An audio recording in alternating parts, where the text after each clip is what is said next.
ত্রিপুরার প্রবেশদ্বার তথা চুরাইবাড়ি মডার্নিস্ট সিলটেক্স কমপ্লেক্সের ভেতরের রাস্তা বেহাল দশা। দীর্ঘ 3 বছরের অধিক সময় ধরে সংস্কারের অভাবে রাস্তার উপর তৈরি হয়েছে বিশাল বিশাল গর্ত। চলতি বর্ষা মরশুমে গর্তে বৃষ্টির জল জমে পুকুরে রূপ নিয়েছে। তাতে বহিরাজ্য থেকে আসা পণ্য বোঝাই ও পণ্যবাহী লরি চালকরা চরম দুর্ভোগে পড়তে হচ্ছে। সাথে চালকদের জন্য নেই জল ও বাথরুমের সুব্যবস্থা। পূর্বের নির্মাণ করা বাথরুম ও জলের ট্যাঙ্কটি সংস্কারের অভাবে আজ ব্যবহারের অযোগ্য। আগাছায় ঘিরে ধরেছে বাথরুম। এই কমপ্লেক্সের ভেতর রয়েছে ত্রিপুরা সরকারের গুরুত্বপূর্ণ দুটি রাজস্ব আদায়ের দপ্তর, পরিবহন ও বিক্রয়কর দপ্তর।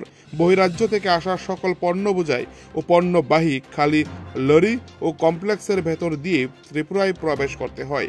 2008 সালে তৎকালীন বামফ্রন্ট সরকার প্রায় 100 কোটি টাকা ব্যয় করে মডার্নিস্ট কমপ্লেক্স নির্মাণ করলেও আজ গোটা কমপ্লেক্স কঙ্কালসার রূপ ধারণ করেছে।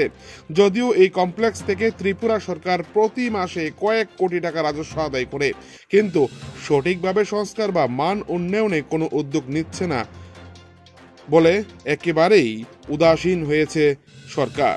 তাছাড়া চুরাইবাড়ি কমপ্লেক্স একসাথে পরিদর্শন করেন ত্রিপুরা সরকারের অর্থ ও পরিবহন দপ্তরের 2 মন্ত্রী, কিন্তু লরি ও চালকদের সুবিধার্থে অশ্বডিম্ব প্রসব করে চলেছে ত্রিপুরা সরকার বলে অভিযোগ। তাই চরম ক্ষোভ লরি চালকদের মাঝে। চুরাইবাড়ি থেকে নিজস্ব প্রতিনিধির রিপোর্ট, টিভি 100 বাংলা। লেপিন টয়লেটের কোনো ব্যবস্থা নেই, এটির লাগে প্রবলেম। এটা তো ঠিক করা খুব জরুরি, কারণ এটা দীর্ঘদিন ধরে আপনার এই জায়গা বেশিরভাগই এই জায়গাও তো অসুবিধাটা হয়। কাটাত বাইরে সাইড হয়ে আপনার ওই রোড উড়া পর্যন্ত আপনার গাড়ি অনেক সময় তৈরি খায় করে যেত কথা, বা স্পিরিং বেঞ্জা জায়গা অনেক সময় টায়ার ব্রাশ মারে। এই তো একটু প্রশাসনের নজর দেওয়া দরকার। এটা কিন্তু ত্রিপুরার নাবি, ত্রিপুরার যা সামগ্রী আসে এই রাস্তা দিয়ে আসে, যেমন কাটা হয়ে সেটা গাড়িটা যাইতেছে, কিন্তু এই জায়গার মধ্যে এত বড় একটা বেহাল অবস্থা। এটা চাই সরকার যেমন এটার দিকে নজর দিয়ে।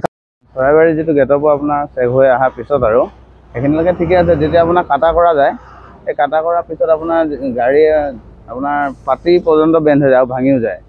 আৰু আজি মোৰ নিজৰ গাড়ীখনে আপোনাৰ তলৰ বাম্পাৰলৈকে লাগি গৈছে। মানে ইমান বহুত ডাঙৰ ডাঙৰ গাঁত আছে, আৰু লেট্ৰিন বাথৰুমৰ সুবিধা নাই, আৰু খোৱা পানীৰ আপোনাৰ ব্যৱস্থাটো ইয়াত নাই।